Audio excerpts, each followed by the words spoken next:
इंदौर में भागीरथपुरा में गंदे पानी से मौत मामले में कांग्रेस भले ही संख्यात्मक कम हो लेकर प्रदर्शन करती हुई नजर आ रही है। स्वयं यूथ कांग्रेस के राष्ट्रीय अध्यक्ष ने कहा कि भले लाख या 50,000 संख्या नहीं है, लेकिन हम आवाज जनता के लिए उठाते रहेंगे और कैबिनेट मंत्री कैलाश विजयवर्गीय के इस्तीफे की मांग कर रहे हैं। भागीरथपुरा में गंदे पानी के सेवन से 20 लोगों की मौत हुई, सैकड़ों अस्पताल में भर्ती हुए और इसको लेकर अब यूथ कांग्रेस के द्वारा पलासिया चौराहे पर सत्याग्रह नाम से धरना प्रदर्शन किया जा रहा है। और इस प्रदर्शन में राष्ट्रीय अध्यक्ष यूथ कांग्रेस के उदय भानु जी अब दिल्ली से शिरकत करने के लिए पहुंचे। यहां पर उन्होंने मीडिया से चर्चा के दौरान कहा कि भाजपा अपनी जिम्मेदारी से हट रही है, जबकि 20 लोगों की मौत गंदे पानी पीने से हुई है।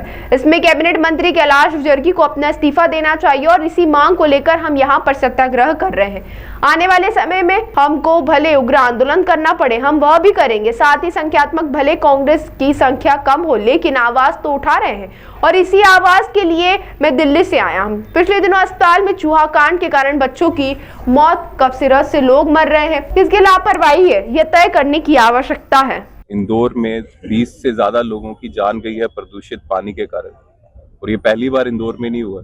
इससे पहले कुछ बच्चों की जान अस्पताल में गई है चूहों के कारण, और कफ सिरप से कितने लोग मर गए। ऐसा बार बार इसलिए हो रहा है क्योंकि बीजेपी सरकार को और बीजेपी के नेताओं को लगता है कि चाहे इंदौर के लोग हों, मध्य प्रदेश के लोग हों, उनकी जान चली जाए, लेकिन इनकी जवाबदेही नहीं बनती।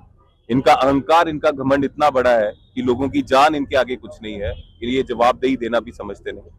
और आप जैसे मीडिया के साथी अगर उनसे सवाल करें तो उनको जवाब मिलता है घंटा। तो अगर इतना अहंकार है, और मैं तो बोलूंगा अहंकार भी नहीं, ये मानसिक रूप से बीमारी है, मानसिक रूप से बीमार है ये मंत्री कैलाश विजयवर्गीय, जिसने ऐसे जवाब दिए। और इसकी ऐसी काफी हिस्ट्री है, जब हमने रिसर्च किया, ये ऐसी टिप्पणियां करता रहता है, कभी किसी को जूता दिखा देगा, कभी ऐसे शब्द बोल देगा। इसका मतलब ये इंसान अपने आप को घमंड में लोगों की जाने जा रही हैं, लोगों की जिंदगियों से भी बड़ा समझता है। ये मानसिक रूप से बीमार आदमी जो है, इसको इस्तीफा देना चाहिए। यूथ कांग्रेस पहले दिन से ही जमीन पे है और इस्तीफे की मांग कर रही है कि कैलाश विजयवर्गीय को इस्तीफा दे। जब तक ये इस्तीफा नहीं देगा, ये सत्याग्रह भी चलेगा और उग्र प्रोटेस्ट भी चलेंगे, लेकिन बीजेपी को जवाबदेही देनी पड़ेगी।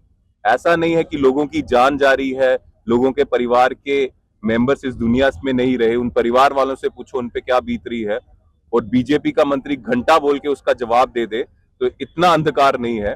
और ये आदत, माफ कीजिएगा, हम लोगों ने इन बीजेपी वालों को डाली है कि इनसे जवाबदेही नहीं मांगते, और ये इनकी गलत नीतियों के कारण, इनके गलत प्रशासन के कारण मध्य प्रदेश में, खासकर इंदौर में लोगों की जान जा रही है, और ये लोग चू तक नहीं करते और अपशब्द बोलते हैं अगर कोई सवाल पूछे। इतना घमंड, इतना अहंकार इसलिए आ गया है कि हम इनसे जवाबदेही नहीं मांगते। यूथ कांग्रेस वचनबद्ध है कि इनसे हम जवाबदेही मांग रहे हैं, इसको इस्तीफा देना पड़ेगा कैलाश विजयवर्गीय को, और जब तक ये इस्तीफा नहीं देता हम संघर्ष करते रहेंगे। यूथ कांग्रेस संघर्ष करता रहेगा। के अंदर जो है कांग्रेस विपक्ष में बैठी है, क्या कांग्रेस की जिम्मेदारी नहीं बनती है कि वो इस गंदे पानी की समस्या जो है कई सालों से चली आ रही है, मुद्दे पे बहस करे? मुझे लगता है 30 तारीख से लोगों के पास जा रहे हैं, लोगों को बता रहे हैं, लेकिन जिम्मेदारी, इस इशू को उठाना जिम्मेदारी है, लेकिन इस इशू को ठीक करना जिम्मेदारी सत्ता की है। हमें नैतिक जिम्मेदारी समझ के इस इशू को उठाएंगे, बिल्कुल उठाएंगे। मैं दिल्ली से यहाँ आके हम कर रहे हैं अपना काम, लेकिन जिनकी जवाबदेही बनती है वो क्या कर रहे हैं? वो तो पाप कर रहे हैं ना। उनकी गलत नीतियों के कारण, उनकी लापरवाही के कारण किसी की मौत हो रही है। ये लापरवाही नहीं, पाप है, और पाप की सजा मिलती है। इनको इस्तीफा देना पड़ेगा, नैतिक जिम्मेदारी समझ के इस्तीफा देना पड़ेगा, और जब तक ये करप्ट, मानसिक रूप से बीमार मंत्री इस्तीफा नहीं देता, हम संघर्ष करेंगे। दौर में कांग्रेस कहीं ना कहीं कमजोर नजर आती है। कई आंदोलनों में देखा है कांग्रेस जो है बहुत हद तक कमजोर नजर आती है। जो मुद्दे रहते हैं उनको बुला नहीं पाती है, ना आवाज उठा पाती है। मुद्दा एक ही है कि इन लोगों के अहंकार के कारण, इन लोगों की गलतियों के कारण बच्चों की जान गई, लोगों की जान गई। हमारे परिवार से जब किसी की जान जाती है ना, तो हम समझते हैं क्या नुकसान हुआ। तो मुद्दा ये है, कांग्रेस ने प्रोटेस्ट किया, यूथ कांग्रेस ने प्रोटेस्ट किया, प्रोटेस्ट करती रहेगी, आगे भी करेगी, पहले भी किया है। पर मुद्दा ये नहीं है कांग्रेस ने 1 लाख लोगों के साथ प्रोटेस्ट किया कि 10,000 लोगों के साथ प्रोटेस्ट किया। मुद्दा ये है कि इन पापियों की गलत नीति के कारण जान जा रही है लोगों की, और ये अवतार नहीं है, देवता नहीं है जो सीधे आसमान से गिरे मंत्री बनके। इन्हीं लोगों के वोट के कारण ये मंत्री बने, और आज इन्हीं लोगों की गलत नीतियों और लापरवाही के कारण उन लोगों की जान जा रही है, उनके परिवार वालों की जान जा रही है। और जब इनकी जवाबदेही पूछे तो बोलेंगे घंटा, तो फिर ये पाप है।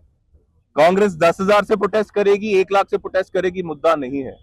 मुद्दा यह है इन पापियों को अपना पाप दिख नहीं रहा, और कोई बोलता है कि ये गलती कर रहे हैं तो ये घंटा बोलेंगे, तो ये होगा नहीं।